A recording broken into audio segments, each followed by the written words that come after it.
Kita kembali membacakan firman Tuhan pada malam hari ini yang diambil dari Kejadian pasal 9 dengan judul Perjanjian Allah dengan Nuh. Beginilah firman Tuhan. Lalu Allah memberkati Nuh dan anak-anaknya serta berfirman kepada mereka, beranak cucuklah dan bertambah banyaklah serta penuhilah bumi. Akan takut dan akan gentar kepadamu segala binatang di bumi dan segala burung di udara, segala yang berak di muka bumi dan segala ikan di laut. Ke dalam tanganmu lah semuanya itu diserahkan. Segala yang bergerak yang hidup akan menjadi makananmu. Aku telah memberikan semuanya itu kepadamu seperti juga tumbuh-tumbuhan hijau. Hanya daging yang masih ada nyawanya, yakni darahnya, janganlah kamu makan. Tapi mengenai darah kamu, yakni nyawa kamu, aku akan menuntun balasnya. Dari segala binatang, aku akan menuntutnya. Dan dari setiap manusia, aku akan menuntut nyawa selama manusia.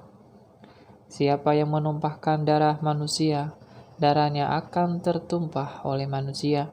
Sebab Allah membuat manusia itu menurut gambarannya sendiri.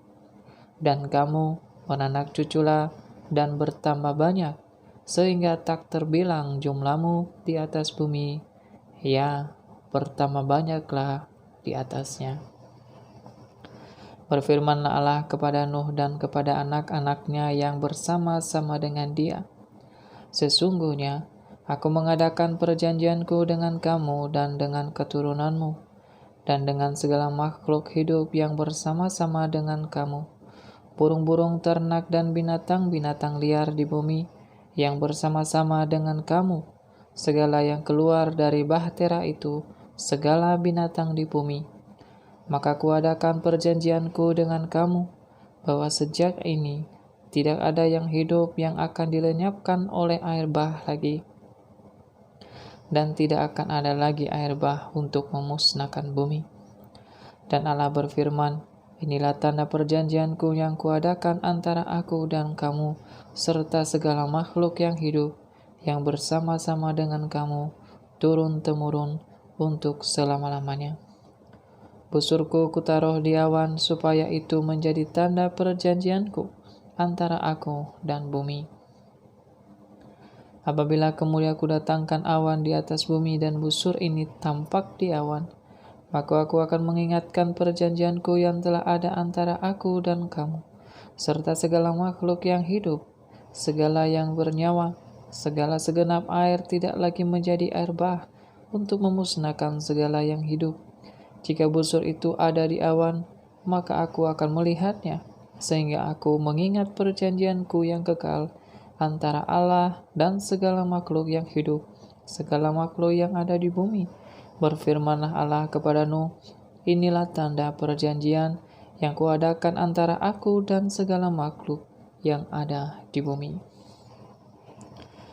Anak-anak Nuh yang keluar dari bahtera ialah Sem, Ham, dan Yafet. Ham adalah bapa Kanaan. Yang tiga inilah anak-anak Nuh, dan dari mereka inilah tersebar penduduk di seluruh bumi. Nuh menjadi petani. Dialah yang mula-mula membuat kebun anggur. Setelah ia minum anggur, mabuklah ia, dan ia telanjang dalam kemahnya. Maka Ham, bapa Kanaan itu melihat aurat ayahnya, lalu diceritakannya kepada kedua saudaranya di luar. Sesudah itu, Sem dan Yafet mengambil sehelai kain dan membentangkan pada bahu mereka berdua. Lalu mereka berjalan mundur. Mereka menutupi aurat ayahnya sambil berpaling muka, sehingga mereka tidak melihat aurat ayahnya. Setelah Nuh sadar dari mabuknya dan mendengar apa yang dilakukan anak bungsunya kepadanya, berkatalah ia, terkutuklah Kanaan, hendaklah ia menjadi hamba yang paling hina bagi saudara-saudaranya. Lagi katanya, terpujilah Tuhan Allah Sem, tetapi hendaklah Kanaan menjadi hamba baginya. Allah meluaskan kiranya tempat kediaman Yafet, dan hendaklah ia tinggal dalam kemah-kemah Sem, tetapi hendaklah Kanaan menjadi hamba baginya. Nuh masih hidup, 350 tahun sesudah air bah. Jadi Nuh mencapai umur 950 tahun, lalu ia mati. Demikianlah firman Tuhan dari Kejadian pasal 9. Tuhan Yesus memberkati.